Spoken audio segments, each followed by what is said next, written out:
আমি যোৱা এটা মাহত ৰাজ্যখনত যেটো দেখিছো পোষ্টমৰ্টেম ৰিপৰ্ট ভুৱা হৈ যায় মাটিত কয়েদি সোমাই আছে মানুহে কয় এয়াৰ কণ্ডিশনত ৰাখিছো এটা টিভি চেনেলে কয় 10 বছৰ আগত আমি গম পাইছিলো নেকি অমুক বেয়া মানুহ আমি তেতিয়াহে পঞ্চপাণ্ডৱ কৰিছিলো আৰে মই 10 বছৰ আগত মই গম পাইছিলো নেকি গটিকে ইজনৰ ফটো হিজনৰ ফটো তোত লগাই তেওঁলোকে কেম্পেইন কৰিলে তেওঁলোকৰ ফটোটো ওলোৱাৰ লগে লগে তেওঁলোকে কৈ দিলে যে আমি 10 বছৰ আগত কেনেকে গম পাম যদি আপোনালোকে গম নাপায় আমি কেনেকে গম পাম জুবিন গাৰ্গক আটাইতকৈ বেয়াকে গালি পৰা মানুহজনৰ নাম হিমন্ত বিশ্ব শৰ্মা আৰু জুবিন গাৰ্গে আটাইতকৈ বেয়াকে গালি পৰা মানুহজনৰ নাম হিমন্ত বিশ্ব শৰ্মা পলিটিক্স নকৰিবা বন্ধ বুলি গানটো কৈছিলে সৰ্বানন্দ আৰু হিমন্তৰ কাৰণে মুখখন বন্ধ কৰিলে অসমখন শান্তি হ'ব নহলে সদায় এনেকুৱা গণ্ডগোল লাগি থাকে অসমৰ মানুহক উত্তেজিত কৰা মানুহটো আপোনাৰ নমস্কাৰ গাইছ মামাই কি কথা ক'লে আপোনালোকে চাই ল'ব যে জুবিনদাৰ পোষ্টমৰ্টম ৰিপৰ্টটো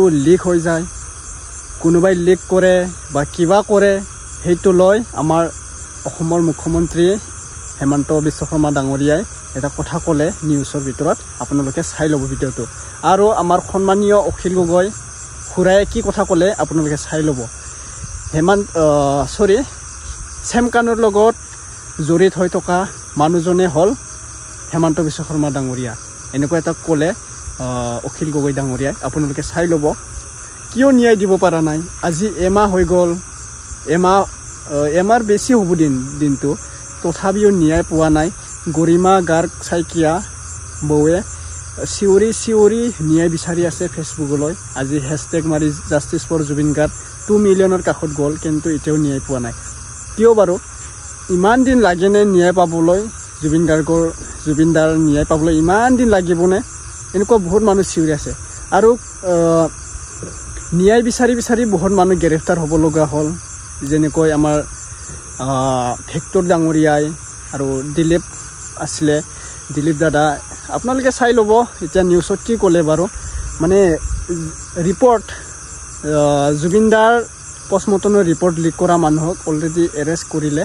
আৰু আপোনালোকে চাই ল'ব কেনেকুৱা লিক হ'ল আৰু এইবিলাক কেনেকুৱা ভাইৰাল হ'ল হেমন্ত বিশ্ব শৰ্মা ডাঙৰীয়াই ক'লে কথাত আৰু পোনপ্ৰথমে মোৰ চেনেলত স্বাগতম জনালোঁ আৰু অখিল গগৈ ডাঙৰীয়াই কি কথা ক'লে আপোনালোকে চাই ল'ব মানে এগেইনষ্টৰ কথা কয় আৰু ন মানে বিজেপি কংগ্ৰেছ এনেকুৱা কিবা পলিটিক্সৰ লাইন ৰাজনীতিকৰ লাইন আহি আছে মানে জুবিনদাৰ লগত জড়িত হৈ আছে কিন্তু এনেকুৱা নহ'ব চাগে মানে এনেকুৱা হোৱাটো আমি বিশ্বাস নকৰোঁ মানে কিয়নো জুবিনদাই এনেকুৱা পলিটিক্সত ভাল নালাগিছিল আৰু হিন্দু মুছলিমৰ কথা একদমবাৰে দূৰত ৰাখিছিল মানে মোৰ কোনো জাতি নাই মোৰ কোনো ধৰ্ম নাই এইটো কথা কৈ গৈছিলে জুবিনদাই যেতিয়া জিন্দা আছিলে সেইটো লৈ মানে সকলো মানুহে ভাল লাগিছিল বহুত ফেন আছিলে তথাপিও যে ৰাজনীতিৰ কথা আনি আছে ৰাজনীতিকো পলিটিক্সৰ কথা কৈয়ে গৈছিল জুবিনদাই যেতিয়া মৃত্যু হোৱা নাছিলে আপোনালোকেতো গমেই পাওঁ মই ক'ব লগা কথাই নহয় চবে গম পায় চবে শুনিছে এইটো কথা চাই ল'ব আমাৰ মুখ্যমন্ত্ৰী ডাঙৰীয়াই কি কথা ক'লে চাই ল'ব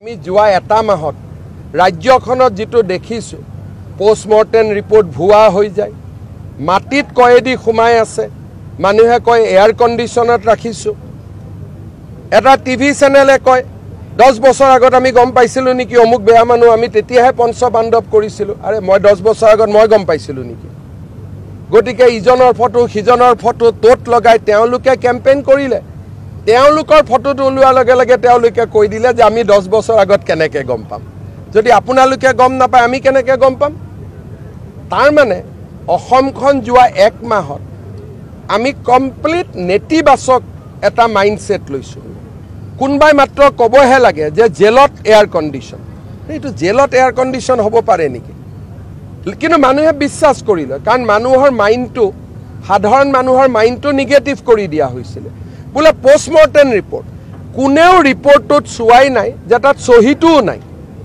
নোহোৱাকৈ কৈ দিলে কেনেকৈ লিক হ'ল মানুহে বিশ্বাস কৰি লয় কিয় বিশ্বাস কৰি লয় বহুতে নিজৰ লাইকছ বা নিজৰ ফেচবুকত লাইকছ বঢ়াবৰ কাৰণে ইটো বঢ়াবৰ কাৰণে এনেকুৱা নিউজবোৰ দিয়ে নিউজবোৰত 5-6-10,000 লাইকছ হয় বিভিন্ন ধৰণৰ স্বাৰ্থত জুবিনৰ আদৰ্শটো কৰবাত থাকি গ'ল বিভিন্ন ধৰণৰ স্বাৰ্থত মানুহবিলাক নামি পৰিলে সেইকাৰণে বিজেপিৰ লক্ষ্য হ'ব যে আমি মানুহক আকৌ এবাৰ সংগঠিত কৰিম যে এইখন অসম আমি কেতিয়াও বিচৰা নাই আমি এখন অসম বিচাৰিছোঁ য'ত ন্যায়ালয়ে দ্ৰুতগতিত ন্যায় দিয়ক,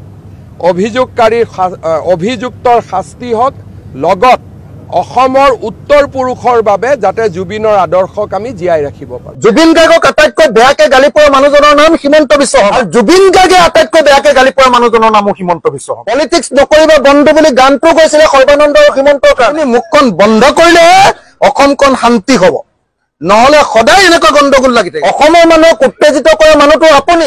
আপোনাৰ কথা আৰু কাণ্ড দেখি চব মানুহে বুজি পাইছে যে আপুনি জুবিন গাৰ্গক ন্যায় নিদিয়ে। এই সময়ত জুবিন দাক চিকিৎসা কৰিবৰ কাৰণে তেখেতে চাৰ্টাৰ্ড ফ্লাইট এখন লৈ তেখেতে চিকিৎসা কৰিবলৈ দিল্লীলৈ লৈ গৈছিলে। দিল্লী নে বেংগলোৰ নে মুম্বাইলৈ ক'বালৈ লৈ গৈছিলে।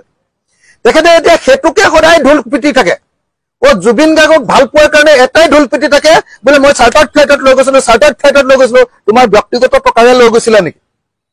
জুবিন গাৰ্গৰ বেমাৰ হ'লেতো চব চৰকাৰে চাৰ্টাৰ্ড ফ্লাইটত নিব লাগিব। জুবিন গাৰ্গ তেনেকুৱা স্তৰৰ তেনেকুৱা ক্লাছৰ মানুহে, তেওঁ অসমীয়া জাতিৰ হৃদয়ৰ আপোন মানুহ, তেওঁ আমাৰ হিয়াৰ আমঠু। গতিকে তেওঁ বেমাৰ হৈছে চৰকাৰৰ মুখ্যমন্ত্ৰী এজনে, তেওঁ টকাৰেও নহয়, চৰকাৰে চাৰ্টাৰ্ড ফ্লাইট এখন দি লৈ গৈছে। সেইটো যিমানবাৰ ক'লে এতিয়া উল্টাই মই ঘূৰাই পইচাটো দি দিবলৈহে মন গৈছে মুখ্যমন্ত্ৰীক ঘূৰাই। তুমি কি পইচা দিছিলা বুলি ক'বলৈ। আৰু তেওঁ কৈ আছে বোলে সেই সময়ত অখিল গগৈ কি কৰিছিলে, সেই সময়ত তুমি মোক অখিল গগৈক জেলত ভৰাই থৈছিলা 20 চনত। 19 চনৰ 12 ডিচেম্বৰত মই জেলত সোমাইছো। গুৱাহাটী জেলত মই গোটেই 2020 চনটো আছো। আৰু 2021 চনত মই গুৱাহাটী মেডিকেল কলেজলৈ আহিছো। আৰু তাৰপিছত গুৱাহাটী মেডিকেল কলেজৰ পৰা মই জুলাই মাহত ওলাইছো 21 চনৰ। মই গোটেই সময়খিনি জেলত আছো। জেলত থাকোঁতে মই কেনেকে আপোনাক হেৰি কৰিবগৈ পাৰিম, জুবিন গাৰ্গক মই সহায় কৰিব পাৰিম? কেনেকে কৰিব পাৰিম? মোকে সহায় কৰা মানুহ নাই তেতিয়া। মই অকলশৰীয়া হৈছো জেলত। মুখ্যমন্ত্ৰীয়ে এনে চেলবেলীয়া কথা কৈ আছে।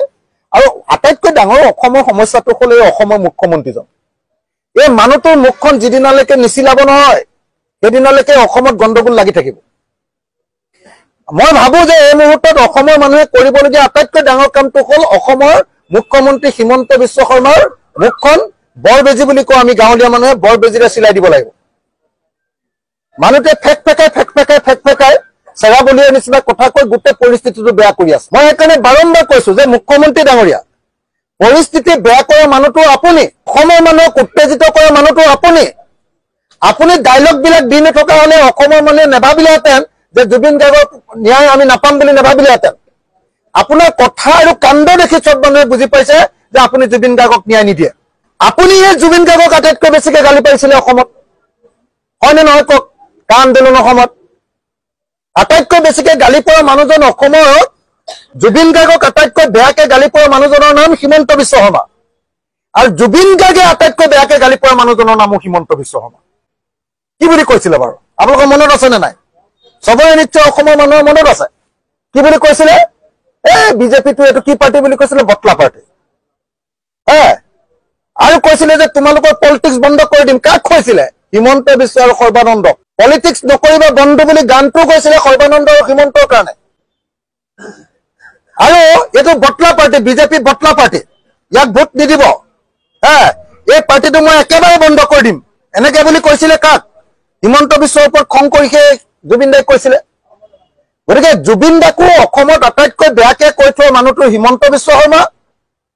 আৰু জুবিন দাইও অসমত আটাইতকৈ বেয়াকে কৈ থোৱা পাৰ্টিটোৰ নাম বিজেপি আৰু হিমন্ত বিশ্ব শৰ্মা। আৰু সেইকাৰণে কিজানি এতিয়া জুবিন দাক ন্যায় দিব খোজা নাই হিমন্ত বিশ্ব শৰ্মাই। আৰু সেইকাৰণে অসমৰ মানুহে হিমন্ত বিশ্ব শৰ্মাক বিশ্বাস কৰিব পৰা নাই। আৰু সেইকাৰণে প্ৰতিবাদ কৰি আছে। সেইকাৰণে জাষ্টিছ ফৰ জুবিন গাৰ্গ বুলি আমি ৰাতিপুৱাই সদায় লিখি আছো। নহলে আপুনি মুখ্যমন্ত্ৰী নাথাকি বেলেগ যিকোনো মুখ্যমন্ত্ৰী থকা হলে এতিয়া এইবিলাক গণ্ডগোল নালাগিলেহেঁতেন। সেইকাৰণে মই কৈছো যে আপোনাৰ মুখখন বন্ধ কৰক। আপুনি চেৰাবলীয়া, আপুনি চেলবেলাই থাকে, আপোনাৰ গণ্ডগোলীয়া মুখখন। আপুনি মুখখন বন্ধ কৰিলেহে অসমখন শান্তি হ'ব, নহলে সদায় এনেকুৱা গণ্ডগোল লাগি থাকিব। আৰু গণ্ডগোলটো চব গুৰিতে আপুনি, যত কুট ঘাই আপুনি হয়। ধন্যবাদ।